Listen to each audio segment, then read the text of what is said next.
Firstly, a very Merry Christmas and Happy New Year. I hope you all enjoyed the festive period. No, I certainly did. It's just Richie here today, flying solo, and I'm going to talk about something that piqued my interest about a month ago. I saw a blog post by a sci fi book reviewer named Damien Walter. Now, Walter used to write reviews for the Guardian newspaper, amongst a few other prestigious magazines. He's a guy at the top of his field, and in his post, Walter explains how he's fallen out of love with the novel, that for him it's lost that magical charm. Long gone, he says, are afternoons spent at the local library, selecting books as though I was selecting magical portals to step through. Walter came to the conclusion that, in his view, the novel is dead. Now, I think it's fair to say that everything changes. I mean, I used to absolutely love the Foo Fighters. Now I'm more of an Allman Brothers kind of guy. I mean, the world has changed an awful lot in the last 20 years in particular. The internet has exploded into being and has evolved into something that consumes our lives. We're glued to smartphones, TVs, and computers. And let's be honest, for a lot of people, books don't feature in their lives. As Walter said, the smartphone is engineered to swallow as much of your eyeball time as it can, which often is all of it. And let's be honest, it's true. You can see the statistics on your phones of how much use you get out of it, and I'm guilty of it as well. But imagine if we instead use that time more productively and started reading books and magazines and short story anthologies, anything really.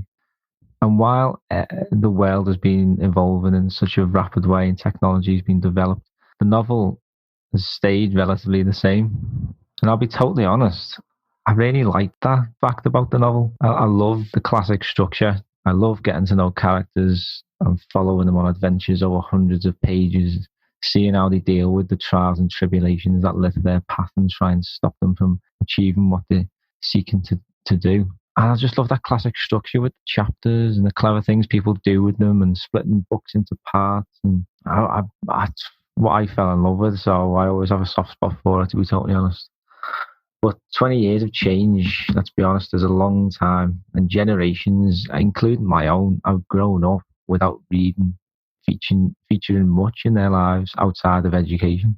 I mean, I was in the opticians a couple of months ago, and my optician, who's a highly educated woman, who's a lecturer at universities, said to me that she just doesn't read any books at all. And it's a question I often ask people. So why don't you read anymore? And near enough, they always say the same thing, which is, I just don't have the time. And if I did, I would. I was thinking about this. I mean, how long does it take to read a book? Seriously? Probably, depending on the word count, about 6 or 7 hours. I mean, if you're watching a series on Netflix, 10 episodes, that's 10 hours. It takes less time. So the argument of time doesn't really wash. So what is the real argument? I mean, is it the fall in attention spans? It's fair to say that reading does require a bit more of an attention span. Like, people stick the television on to zone out. I do that as well. So is attention span a factor, like the fall in attention spans? I mean, in 2000s, the average human attention span was 12 seconds. In 2015, it had fallen to 8.25. But at the same time, I don't really think that has much to do with it either, because I don't have a particularly good attention span. But if a book grabs me, I'll be hooked. If the book is rubbish, that's nothing to do with my attention span, and more to do with my ability to put up with info dumps, one-dimensional characters, and static plots. So, is a decline in quality of novels generally a factor? And according to Walter, this was the main culprit. He said the novel was always where people who valued real high-quality storytelling went to find it. Films and TV had their moments, but they were largely packed with junk. Over the last couple of decades, the tables have turned. Prestige TV shows are where we go now for the best storytelling. Novels seem more and more junky. Call it the Dan Brown or 50 Shades effect. However it happened, I just don't expect to find good storytelling in novels anymore. So Walter thinks that the novel is working through a cycle, and right now we're at the bottom. He says, without pulling any punches, the market is swamped by awful work, packed full of imitative genre fiction. But it's when an art form is at its worst that you might start to see green shoots of renewal popping up. Now, I'm going to be totally honest, I disagree with Walter. I think the rise in self-publishing is a brilliant thing. It's made what once was a closed shop a thriving open market. It's given people opportunities and encouragement to write and publish their work and share it with the world. And some of it is truly excellent. Some of it, though, could do with a little more polishing. Me personally, I don't think the novel is dead. I do think reading as a general and enjoyable pastime is facing something of an existential crisis at the moment. I mean, if you think about it, not more than 50 or 60 years ago, before the television became a mainstream feature in people's lives, everybody read. I mean, I saw a picture the other day of kids queuing up outside a bookstore, and then more kids outside that bookstore with the book that everyone's dying to read, sitting there reading it on the curb. Can you imagine that happening now in 2020? Let's be honest, the written word is facing very stiff competition in this modern world of ours, and it may be that it has to change in order to stay relevant in people's minds. I think the question for writers, I think, is how do we get people reading again? With our great stories, but of course, on a serious note, should we recognise that the way people spend their leisure time and the type of things they enjoy have fundamentally changed, and that we have to adapt and change too? Or do we stick to our guns and hope for the revival? I mean, how do you even begin to tackle such a problem?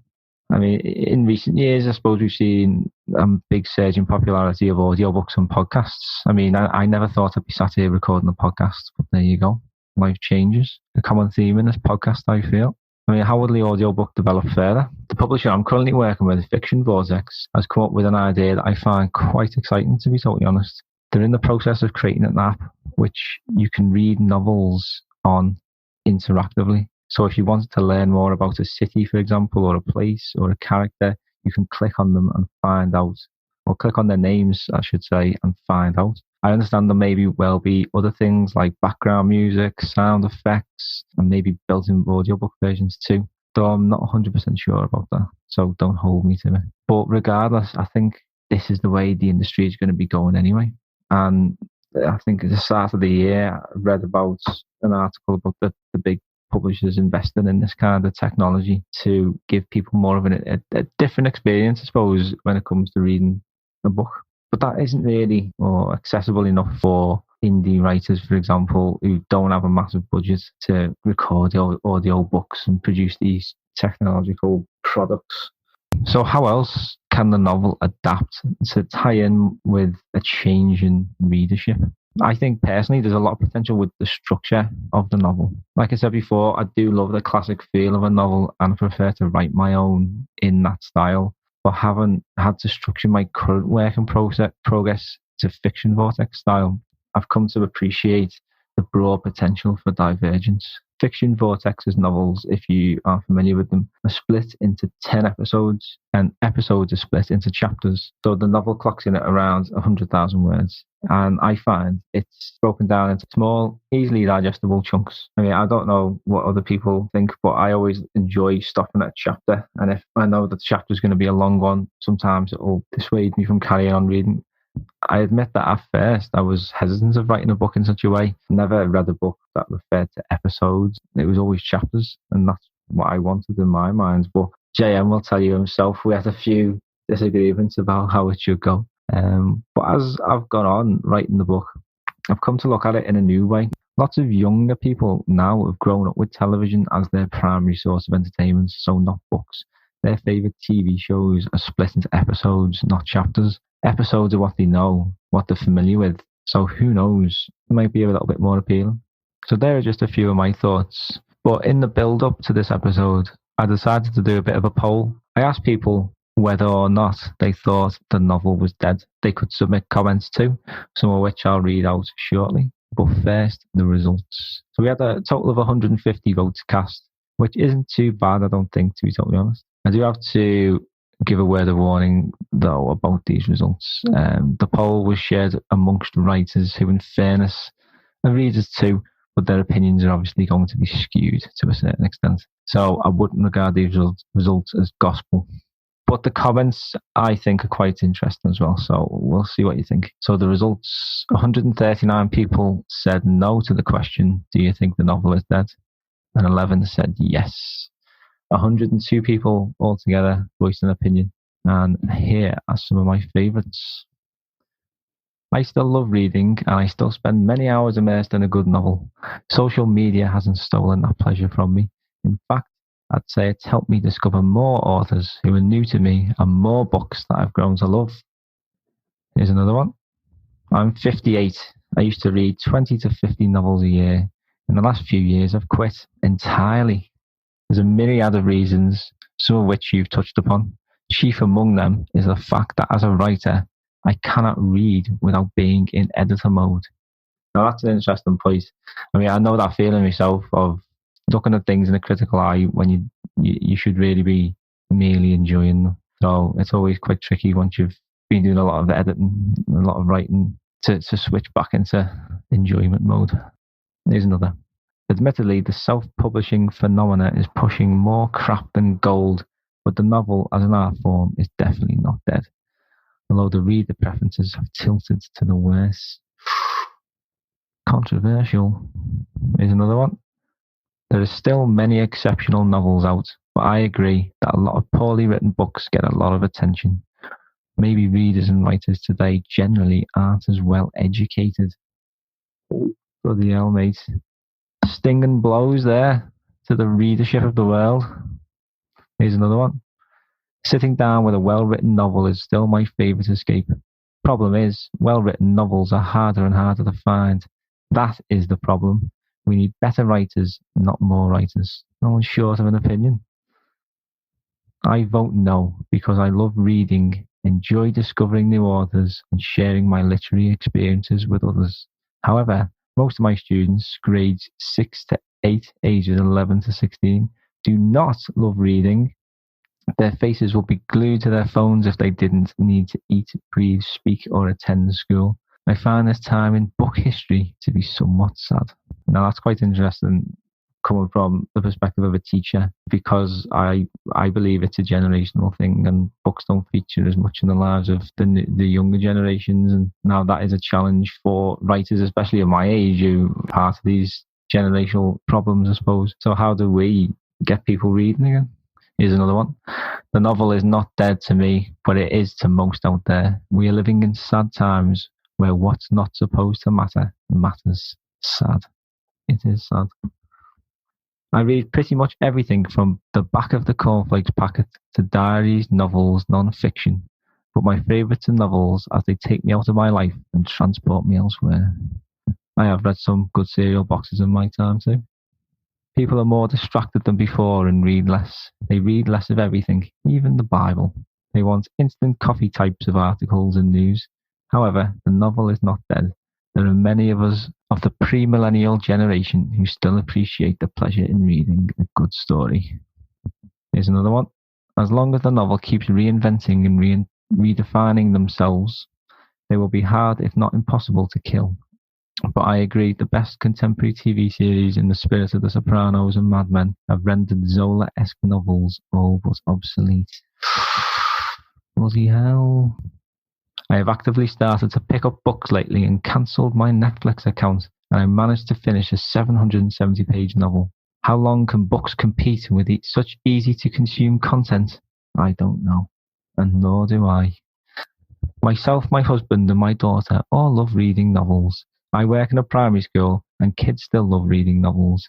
I think there may have been some decline in reading, though, as it doesn't give the instant gratification that people are now used to in the age of gaming and blogs. Good points. Here's another. No, but it may be dead within 2 generations. Harrowing. Here's another one. This might be my favourite one, I think. My family buys and checks books out of the library frequently. My 16-year-old daughter is reading a new book weekly. Is there a competition for the time dedicated to reading? Sure, but in our family, we value that time. Here's another one, which I think is quite interesting, this one. There is still a need for great stories, but not for endless series. I quit reading speculative fiction because there were no good stories with endings. It was book 1 of this and book 2 of that, and these were not Harry Potter books. Definitely not compelling enough to make me want to buy the next one. I have to say now, this is a good point. I mean, I saw someone the other day advertising book 10 of their series, and I just thought, I hope people have been reading the other 9, because that is a long time to me write one overall story. And I've got a few more for you now to wrap it up with. The novel is generally too long. Something to take on board there, chaps. Here's another one. Damien Walter is a pompous blowhard. All right, calm down. Here's another one. The writer of this article is just getting older and his eyes are failing him, so it's harder for him to read. Also, he's lazy. I hope you're not talking about me, by the way. Here's another one. Make more graphic novels. Long prose novels do not seem to go well with our attention span and imaginary ability anymore. Yeah, I've wondered about graphic novels myself and whether the decline of people's attention spans and the kind of entertainment that they like to absorb is going to influence the popularity of graphic novels. So, good points. And here's our last one, again on attention spans. People's attention spans are getting lower these days. While I don't think the novel is dead, think of it like the album of music. Perhaps short stories and novellas, singles and EPs, to carry on the analogy, could be a way forward. Interesting, and that is something I actually agree with. We shall see. So that is all from me today. Thank you very much indeed for listening. I hope you found it interesting. JM and I will be back together, reunited once more in a couple of weeks' time for episode 3, which is all to do with world building. How do you create worlds and cultures? How do you reveal those juicy details in your story? How do you know what bits to include without info dumping? Just some of the things we'll be discussing. If you've got any questions for us, anything at all you'd like us to cover, it doesn't have to just be about world building. It could be anything to do with writing, fantasy fiction, or building your author platform. Send us an email at thefantasywriterstoolshed@gmail.com. You can find us on Facebook too, which is, if you just search for The Fantasy Writers Toolshed, you'll find us on there. And just to let you know too, you can now listen to our episodes on a total of 7 different platforms. There's Stitcher, Podbean, iTunes, Spotify, YouTube, Google Music, and TuneIn. So please drop us an email, drop us a comment, drop us a message. We absolutely love hearing from you. We love chatting to you and answering your questions. It's because this is why we do it. We do it for you guys. So please hit the subscribe button if you want to get notified as soon as the next episode goes live.